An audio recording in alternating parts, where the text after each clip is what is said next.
Especial para nós brasileiros, onde temos a oportunidade, para não dizer também o privilégio, de poder escolher os nossos governantes. E realmente eu digo que é um privilégio porque muitas nações não têm esse privilégio, né? E nós vivemos numa nação privilegiada. Às vezes a gente reclama, tem que votar, né? E isso é realmente um privilégio. Aliás, hoje nós vamos falar um pouco sobre política, né? Soa estranho, não sei quantas mensagens você já ouviu sobre política. Aliás, dizem que religião, política e futebol não se discute, né? O que é estranho, né? Porque todo domingo a gente está discutindo religião aqui, né? E por que não discutir política hoje também, né? Futebol não precisa discutir, porque a gente sabe que o Corinthians é o melhor time, amém? Pelo visto eu vou precisar pregar em outra oportunidade sobre isso também. Mas hoje vamos pregar sobre política, né? Deixa o futebol... Vou evangelizar os irmãos depois em outra oportunidade. Mas é bom que tenham também São Paulinos, palmeirenses, santistas, né? Senão a gente não pode tirar sarro de outras pessoas também, né? A vida fica mais divertida dessa maneira. Mas hoje vamos falar um pouco sobre os cristãos e as eleições, né? Hoje a gente tem o processo eleitoral ocorrendo hoje, né? E o que a Bíblia fala sobre isso? Será que Deus ele nos orienta alguma coisa a respeito disso? Será que a palavra de Deus nos ensina alguma coisa sobre o jeito que nós devemos votar? Porque a gente vê tanta discórdia ocorrendo, né? Uma polarização excessiva nos últimos tempos, entre direita e esquerda, e parece que nós chegamos até a considerar menos inteligentes aqueles que fazem opções diferentes das nossas, né? Quando nós nunca deveríamos ter por menos inteligentes aqueles que pensam diferente da gente, mas sim saber o porquê que tomamos as nossas próprias decisões, né? Principalmente quando vivemos num país democrático, num país onde o voto de cada um tem o mesmo valor, né? E vamos ver o que Deus fala a respeito disso, de qual maneira qual é a vontade de Deus para nós na questão do nosso voto, também do nosso envolvimento com a política de nós como cristãos, e também de que maneira que nós deveríamos escolher o nosso voto. O que é interessante é que quando nós olhamos na palavra de Deus, o povo de Israel passou por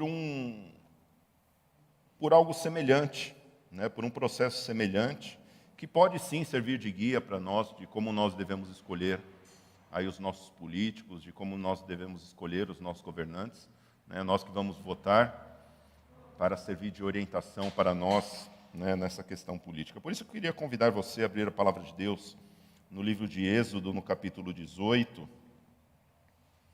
Vamos ler do versículo 19 até o versículo 23. Êxodo, capítulo 18, do versículo 19 até o 23, diz assim: Escute agora o que eu vou dizer. Eu o aconselharei, e que Deus esteja com você. Represente o povo diante de Deus. Leve as suas causas a Deus. Ensine-lhes os estatutos e as leis, e faça com que conheçam o caminho em que devem andar e a obra que devem fazer. Procure entre o povo homens capazes, tementes a Deus, homens que amam a verdade e odeiam a corrupção. Coloque-os como chefes do povo, chefes de 1000, chefes de 100, chefes de 50 e chefes de 10, para que julguem este povo em todo o tempo. Toda causa grave trarão a você, mas toda causa pequena eles mesmos julgarão. Assim será mais fácil para você, e eles o ajudarão a levar essa carga. Se você fizer isto, e se essa for a ordem de Deus, então você poderá suportar, e também todo este povo voltará em paz ao seu lugar. Vamos orar. Pai, nós te agradecemos, Senhor, pela tua palavra. Queremos, Senhor Deus, nessa manhã, ouvir a tua voz, Pai. Entender o que o Senhor tem para nós, qual é a tua vontade para nós como filhos teus, Senhor Deus, na questão política, no nosso envolvimento com as coisas que acontecem na política do nosso país. Te pedimos por misericórdia, Senhor Deus, pelo nosso país, Senhor. Te pedimos nessa manhã, Senhor Deus, que o Senhor esteja, Pai, fazendo a Tua vontade, e que a Tua vontade seja boa e perfeita e agradável, Senhor Deus, também para o nosso país, para que haja justiça social, para que haja, Senhor Deus, igualdade, Senhor, para que a fome seja erradicada, Senhor, para que a corrupção seja extinta, Senhor, do nosso país. Em nome de Jesus, Pai, nós te clamamos. Amém. O que a Bíblia fala sobre votação? Você já pensou que a Bíblia nos orientaria você na questão de como votar ou não? Porque sempre quando a gente vai escolher alguém para votar, a gente tem alguns quesitos, queira ou não, todos nós temos um quesito, algum mecanismo na nossa cabeça que faz com que a gente escolha por um ou por outro candidato. Seja aí por afinidade, seja por ideologia, seja por questão de valores, seja por alguém que seja conhecido, de alguma maneira você vai acabar votando. E aqui, quando a gente olha para o nosso país e para a realidade do nosso país, a gente vê que realmente existe uma diversidade tão grande de culturas que acaba que aqueles que são eleitos, literalmente, eles são representantes do povo. E é interessante que às vezes a gente fica inconformado, como é que pode tal pessoa, ser eleito, Você fica pensando, puxa vida, como é que esse daí foi ser eleito, E às vezes a gente até olha, eu não sei se você teve a oportunidade de ouvir a campanha eleitoral, no rádio e na televisão, e realmente tem horas que para mim é um show de horrores aquilo lá. Eu não sei como que alguns... mas o que acontece é que esses homens e mulheres são representantes, são nada mais, representam pessoas que existem na nossa sociedade. E se são eleitos é porque algumas pessoas confiam que essas pessoas os estão representando. De certa maneira, quando nós escolhemos, literalmente escolhemos representantes, alguém que você fala, puxa vida, essa pessoa me representa. E é isso, na verdade, quando nós elegemos. E aqui a gente vê, quando a gente olha aqui em Êxodo capítulo 18, a gente vê algo que acontecia muito parecido com o que acontece em qualquer sociedade, que é uma sociedade onde a demanda por justiça era muito maior do que a capacidade dos governantes de conseguirem entregarem essa justiça ao povo. Foi isso que aconteceu aqui com Moisés. Moisés estava lá sozinho e o povo vinha reclamar para Moisés coisas diversas, desde o vizinho falando que um vizinho tomou a área do outro, até questões judiciais, tudo isso ia até Moisés. E aqui, aquilo estava virando de um jeito que os processos estavam se acumulando, não é só nos nossos tribunais que os processos se acumulam, mas a gente viu que ali também as coisas estavam acumuladas. E aqui a gente vê Jetro, que era o sogro de Moisés, ele dando uma orientação para o povo de como que deveria se organizar melhor. Porque foi isso que aconteceu aqui. O conselho de Jetro nada mais foi do que Moisés pudesse escolher alguns representantes entre o povo, para que pudesse julgar o povo, para que pudesse coordenar, administrar o povo de maneira política, literalmente. E é isso que a gente percebe aqui. E eu gostaria de ver 4 ensinamentos com os irmãos aqui desse texto, que nos orienta na questão de votação. A primeira coisa que está lá no versículo 19 e no versículo 20 é que sacerdotes não devem se tornar políticos. Sacerdotes não devem se tornar políticos. Com base em que é minha opinião isso? Não, isso é como eu interpreto o versículo 19 e o versículo 20. Olha o que diz lá o versículo 19 e o versículo 20. Coloque ali mesmo. Olha lá. O que Jetro fala para Moisés? Represente o povo diante de Deus. Leve as suas causas a Deus. Ensine-lhes os estatutos e as leis. Façam com que conheçam o caminho que devem andar e a obra que deve fazer. Moisés, ele era um profeta. Moisés não era um político. E, aliás, o motivo também pelo qual estava tão desordenada a coisa é porque Moisés, o chamado dele, não era administrar politicamente o povo, mas era ser um profeta diante de Deus, era ser um sacerdote diante de Deus. né, a gente vê e a gente sabe que nós mesmos, como batistas, historicamente, nós temos, né, e defendemos a separação entre a igreja e o Estado. Né? O que significa isso? Né? Se você for entrar lá na convenção, no portal da Convenção Batista Brasileira, você vai ver que um dos fundamentos dos batistas é a separação entre a igreja e o Estado. A gente não quer, né, que o Estado venha dizer para a igreja o que ela tem que fazer. Né? Nós não nos conformamos em o Estado entrar diante da igreja, né, e nós temos isso, uma vitória que na nossa Constituição nós temos isso por lei, é uma cláusula pétrea, né, que é o direito de culto que nós temos, né, de podermos cultuarmos ao nosso Deus. Né, isso é uma vitória para nós, algo que defendemos historicamente. Né? Mas também, em contrapartida, a igreja não deveria interferir no Estado também. De que maneira que nós entendemos isso? É que os sacerdotes, né, segundo a palavra, os sacerdotes deviam se ocupar do sacerdócio e não de política. Né, veja que no texto que nós lemos, a atribuição de um sacerdote, em primeiro lugar, é representar o povo diante de Deus, ou seja, ser um sacerdote diante de Deus, né, que o sacerdote ele representasse o povo diante de Deus. Né, e veja que ele é um representante, sim, do povo, mas não representante do povo para o povo. É representante do povo diante de Deus. Né? Deveriam também ensinar o povo, fazer com que o povo andasse nos caminhos de Deus. Isso é verdadeiramente, meus irmãos, o dever do sacerdote.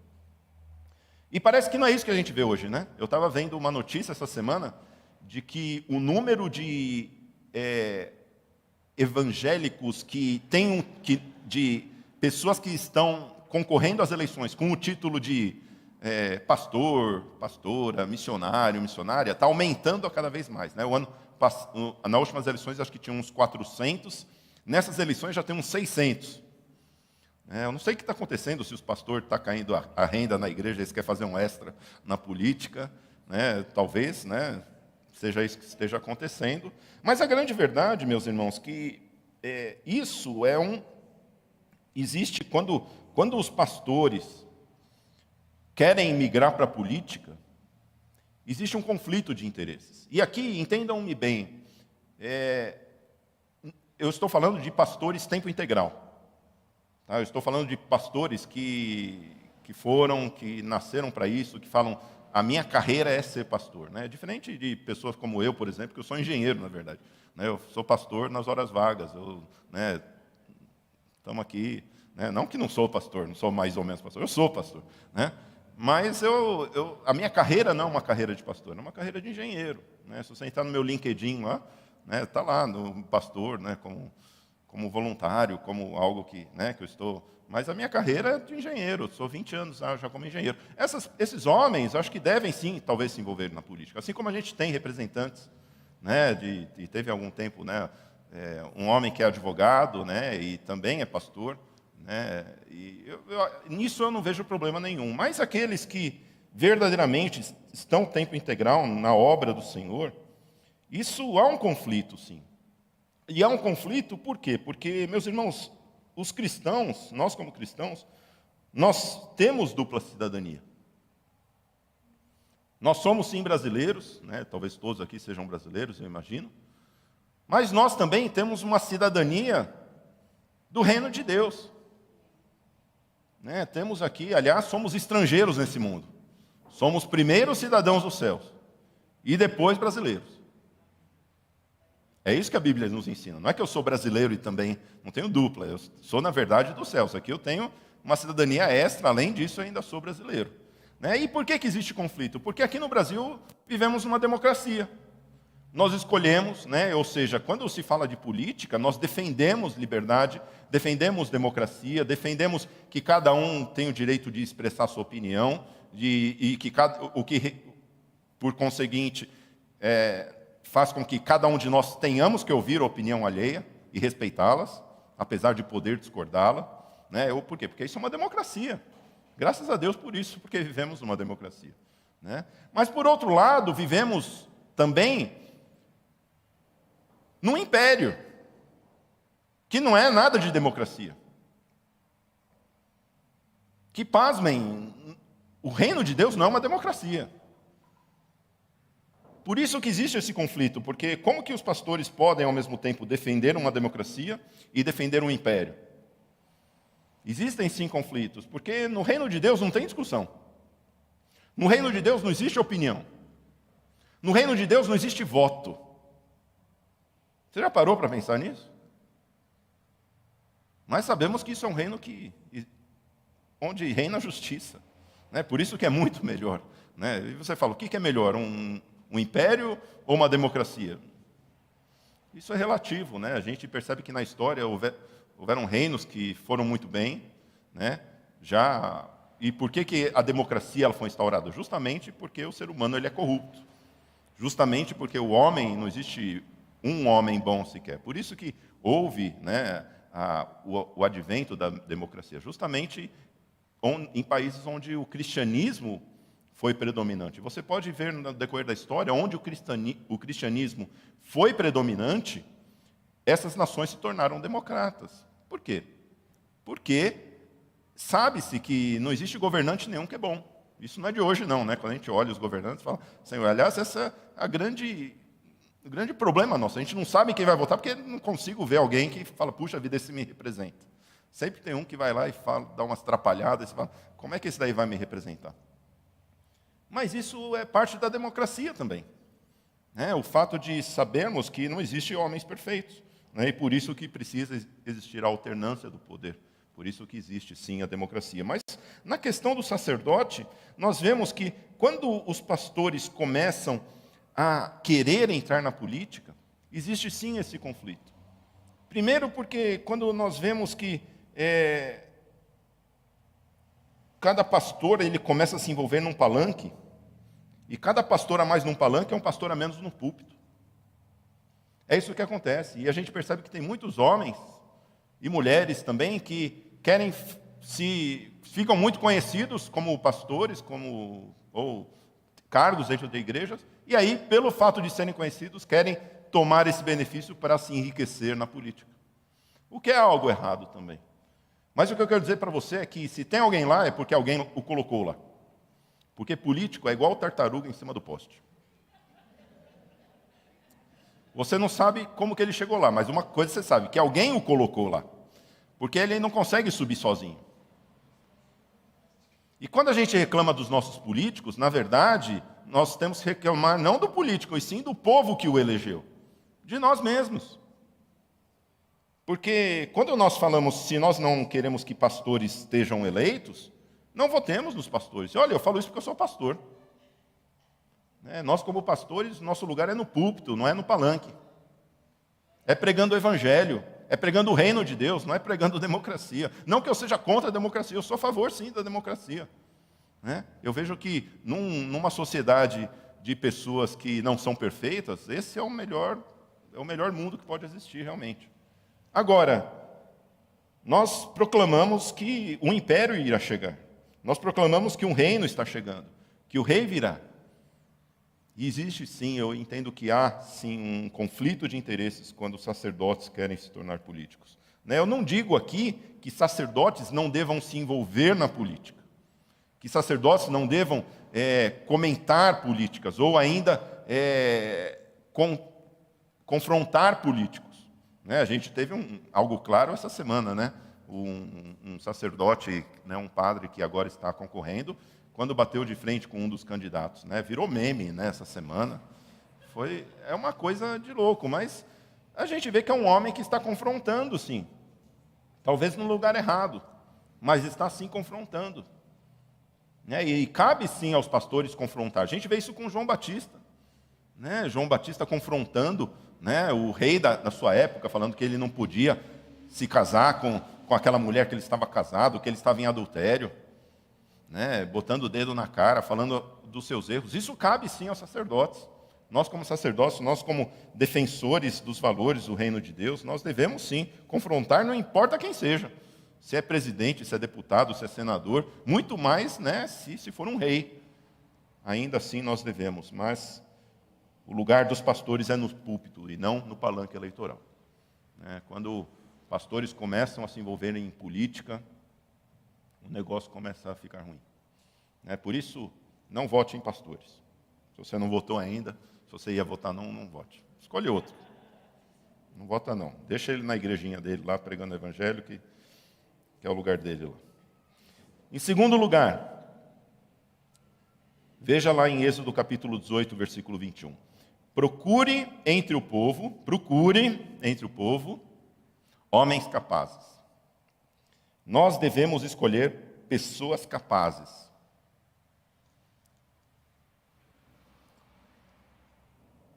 Devemos escolher pessoas capazes. Veja que o primeiro requisito que Deus ele coloca aqui é que nós devemos escolher representantes que sejam capazes naquilo que eles fazem. Que eles saibam administrar bem. E eu quero perguntar para você quando fez a sua listinha, porque é uma lista grande, são 5 votos, presidente, talvez a gente ainda conheça, fique mais fácil a gente olhar o passado e saber o que fez, governador também.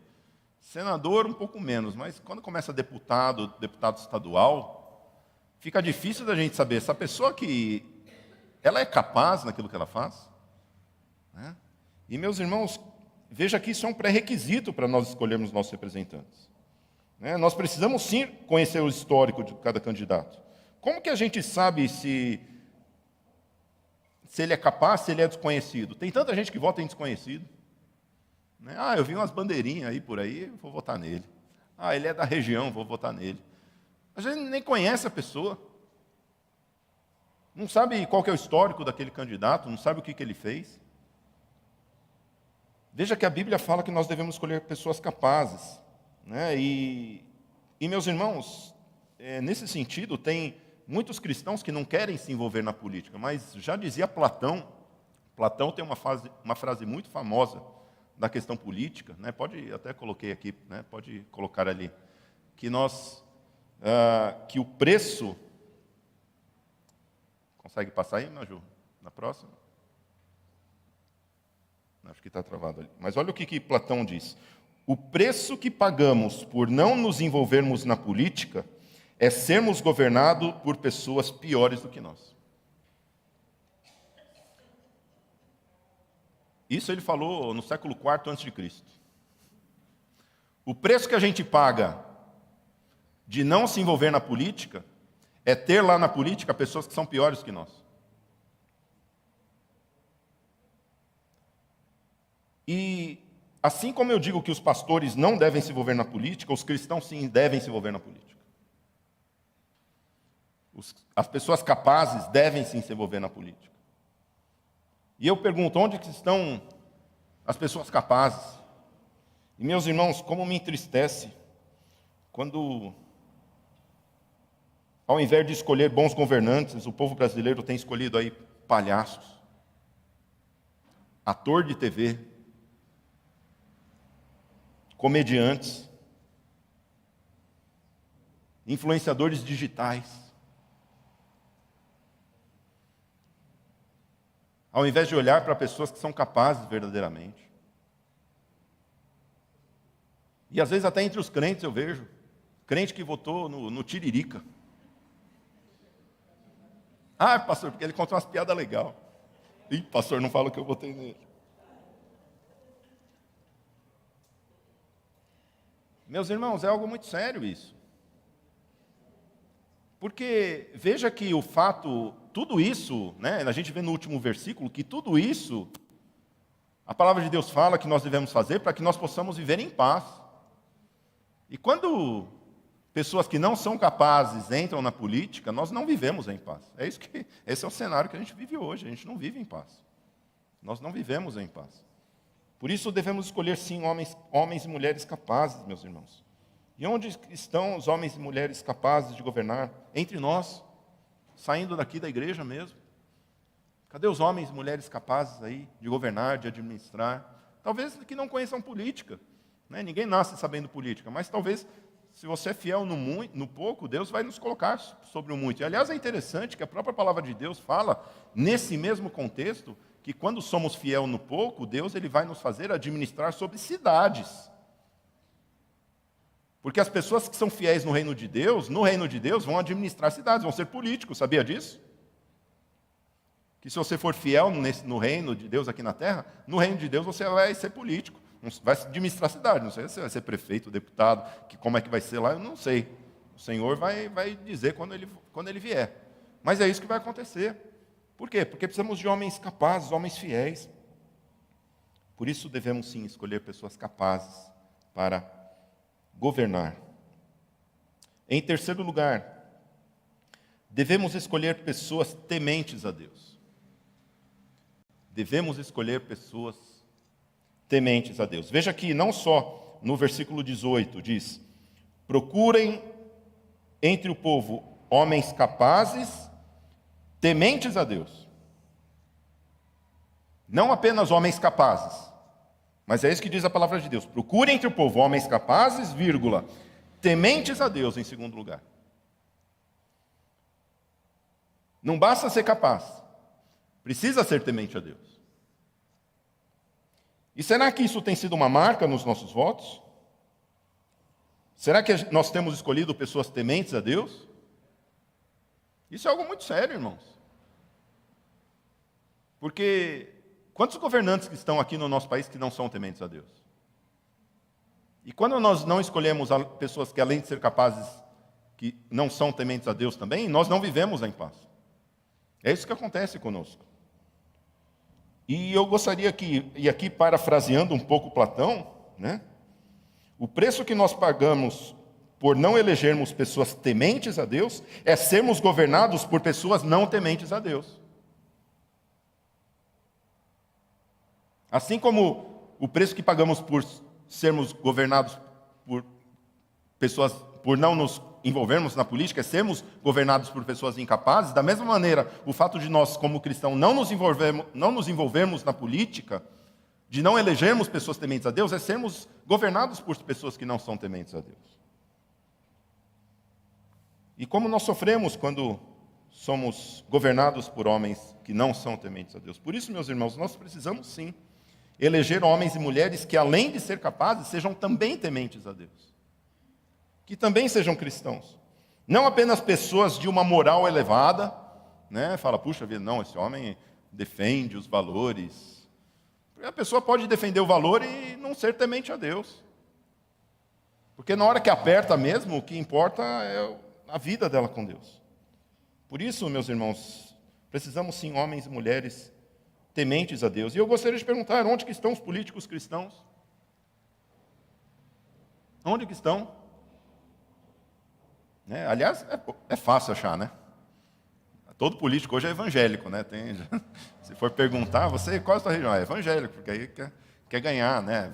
Perceberam que a massa evangélica, a bancada evangélica, algo, né, algo a se usurpar por isso. Mas por que nós, como cristãos, talvez na história deixamos de nos envolver na política? Não podemos, meus irmãos. Precisamos sim, como cristãos, nos envolver na política. E talvez isso não queira dizer só lá nas câmaras, né, dos deputados ou nos palácios, mas talvez entre nós, no conselho de bairro, na reunião de condomínio que você tenha, né, na sua classe, o representante de classe, nas coisas simples, né? A gente não quer, parece que é coisa que a gente não quer se envolver. Precisamos sim nos envolver, né? Nós como cristãos precisamos eleger entre nós homens e mulheres que possam nos representar, que possam representar aquilo que somos, os nossos valores. Não apenas porque queremos alguém cristão lá, mas porque a palavra de Deus diz que nós devemos escolher homens que sejam tementes a Deus, homens e mulheres que sejam tementes a Deus. E em quarto lugar, procure entre o povo homens capazes, tementes a Deus, homens que amam a verdade e odeiam a corrupção. Devemos escolher pessoas que amam a Deus e odeiam a corrupção. E como é difícil isso. Porque como que eu vou escolher alguém que não seja corrupto? Pastor, é impossível, pastor. Porque parece que não existe corrupto, talvez existam desconhecidos. Pessoas que a corrupção ainda não foi descoberta. Né? Porque você fala, não, esse daqui não é corrupto. Aí vai dar uma cavucada lá, descobre, né? Não adianta, talvez existam desconhecidos, corruptos não existam. E como que, parece que é impossível, né? Nós escolhemos um governante que nunca tenha se envolvido aí num caso de corrupção, né? Agora, existe sim, quando nós votamos, né, homens que claramente faltam com a verdade e foram sim envolvidos em casos de corrupção. E como que nós, como cristãos, podemos ainda votar nessas pessoas? Quando a palavra de Deus diz que nós precisamos escolher homens que amam a verdade e odeiam a corrupção. Isso é algo muito sério, meus irmãos. E quando eu vejo cristãos que falam que vão votar em homens que já foram condenados por corrupção, que já se envolveram em corrupção, aqui eu não estou defendendo o candidato A, B ou C. Você é livre para você escolher e eu não vou dizer em quem que você tem que votar. Se você achava que era isso que eu ia fazer hoje, esquece. De mim você não vai saber, o voto é secreto. Mas o que eu quero orientar é que não podemos ser coniventes com corrupção. Quando votamos em alguém que claramente foram envolvidos em casos de corrupção, estamos sendo coniventes com a corrupção. E não é isso que Deus quer. Não é isso que Deus quer para nosso povo. Tendo em mente, meus irmãos, que não existe um justo sequer, porque a palavra de Deus diz que não existe um justo sequer. E às vezes a gente fala, a pessoa é corrupta, mas imagine se você fosse eleito e fossem dar uma vasculhada na sua vida. Será que não iam achar nada? Estou falando de cristãos aqui, não estou falando de pessoas do mundo, né? Se fossem ver, baixar o teu imposto de renda, bater com o teu olerite, né? Com as suas notas fiscais que você pegou. Será que não ia encontrar nada? Meus irmãos, todos nós, em maior ou menor grau, talvez tenhamos nos envolvido em corrupção. E aqui não digo de corrupção do sistema, né, da massa, do uso da máquina. Às vezes são pequenas coisas. Por quê? Porque nós somos corruptos. O ser humano é corrupto. A própria palavra de Deus já reconhece isso, que não há um justo sequer. Mas ainda assim, nós devemos escolher aqueles que mais se posicionam talvez a favor de leis contra a corrupção, da transparência, para que a corrupção ela seja erradicada do nosso país, meus irmãos. Porque parece que a gente vive num ambiente onde a questão política ela é tão forte que eu vou até fazer uma analogia aqui com o futebol. Né? Imagine, quem aqui é corintiano? Levanta a mão, não precisa ficar com vergonha não. Amém. Imagina que o Corinthians está jogando na final do Mundial. Está 0-0. E aos 47 do segundo tempo, cruza uma bola na área e vai lá, o cara vai cabecear, em vez dele cabecear, ele vai com a mão e a bola entra. E o VAR estava desligado, não tem nem VAR. E o juiz dá o gol. É gol, meu. Não importa, é gol. O que importa é o quê? É o Corinthians ganhar. O que importa é o Corinthians ganhar. O que importa é o meu time ganhar. É a massa, é isso que importa. É quando o nosso time ganha. Não importa do jeito que foi, se foi roubado, se não foi. E parece que quando a gente olha a política hoje, parece que é isso. Parece que as pessoas estão cegas. Não importa se deu uma roubada, importa o que o meu candidato ganhou, que o meu partido ganhou. Que não foi o deles que ganhou, que foi o meu que ganhou. Não importa o jeito que foi. E, meus irmãos, é isso que a palavra de Deus está dizendo. Não é isso. Porque não importa onde você vai chegar, importa o caminho. Por isso que Jesus fala, eu sou o caminho. Vinde após mim, caminhe comigo. Porque se eu não estiver no caminho certo, o lugar que eu vou chegar vai ser o lugar errado. E quantos de nós, às vezes, por esse anseio de querer com que o nosso partido ganhe, não importa o que acontece, a gente faz vista grossa para um monte de coisa. Principalmente a corrupção. Desde que o meu candidato ganhe.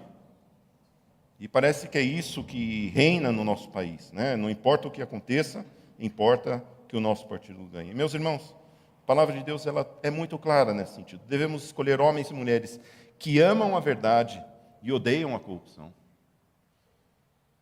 E claramente, quando nós vemos o discurso de alguns candidatos e o histórico de alguns candidatos, sim, vemos que alguns são mais corruptos que outros. Não existe ninguém que tem ficha limpa ali. Não existe ninguém que tem ficha limpa ali, assim como nós não temos ficha limpa também, diante de Deus. Mas devemos sim, ainda assim, procurar Porque a palavra de Deus diz: procure entre o homem, procure entre o povo, procure esses homens, eles existem aí. Pegue o que seja melhor, ou menos pior, talvez. Mas pegue, escolha alguém que seja menos pior. E aqui eu estou dizendo para tudo, né? Não só do presidente, porque a gente fala, às vezes, pensa só no presidente. Mas aqui está falando chefe de 1000, chefe de 100, chefe de 50, chefe de 10. É como se a gente tivesse falado do presidente, do governador, do prefeito, do deputado federal, do deputado estadual. É tudo, todos esses que vão compor aí como governantes. Meus irmãos, precisamos sim eleger homens capazes, tementes a Deus, homens que amam a verdade e odeiam a corrupção. E de novo, parafraseando Platão,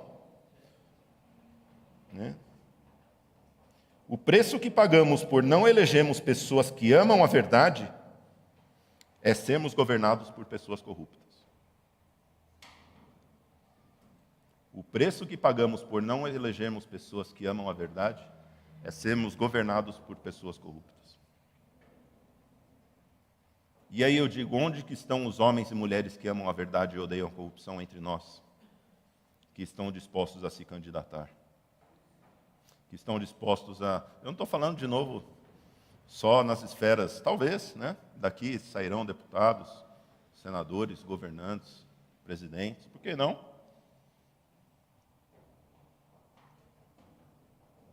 Mas precisamos escolher. Por isso, quando você for escolher hoje o seu governante, lembre-se desse texto de Êxodo, capítulo 18, versículo 21. Procure entre o povo homens capazes, tementes a Deus, homens que amam a verdade e odeiam a corrupção.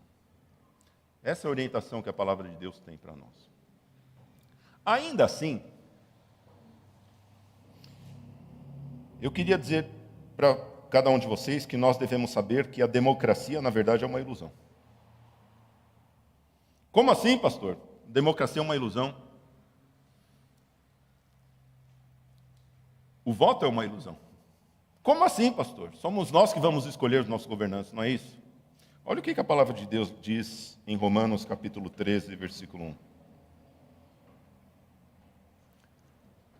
Que todos estejam sujeitos às autoridades superiores, porque não há autoridade que não proceda de Deus, e as autoridades que existem foram por Ele instituídas.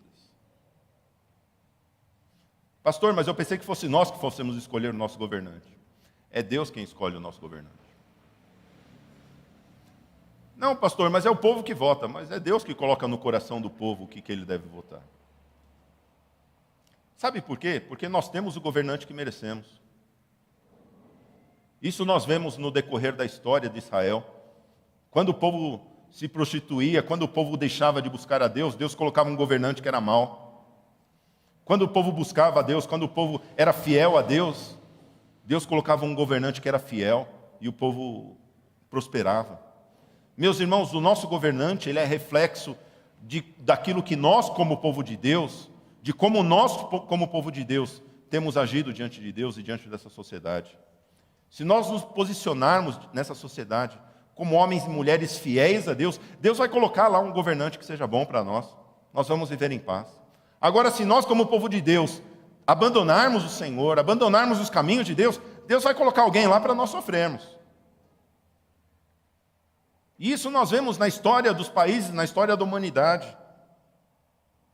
E veja, meus irmãos, por isso que muito mais do que o voto no dia de hoje, a nossa maior arma nessas eleições não é o nosso voto, são os nossos joelhos dobrados em oração.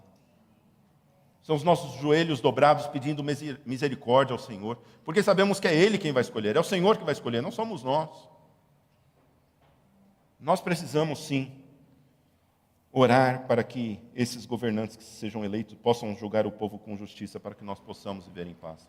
Mas, muito mais do que o nosso voto, o que Deus deseja hoje são corações contritos, corações que estejam buscando ao Senhor, corações que estejam se voltando aos caminhos do Senhor, para que possamos sim ter governantes que governem com justiça e que nós possamos viver em paz. E que Deus tenha misericórdia da nossa nação, que Deus tenha misericórdia de nós, que Deus nos abençoe, para que verdadeiramente possamos viver tempos no nosso país de bênção, tempos de prosperidade, tempos onde possamos exercer com liberdade o nosso culto ao Senhor e também transformar essa nação pelo poder da palavra de Deus. Que Deus abençoe as nossas vidas. Vamos colocar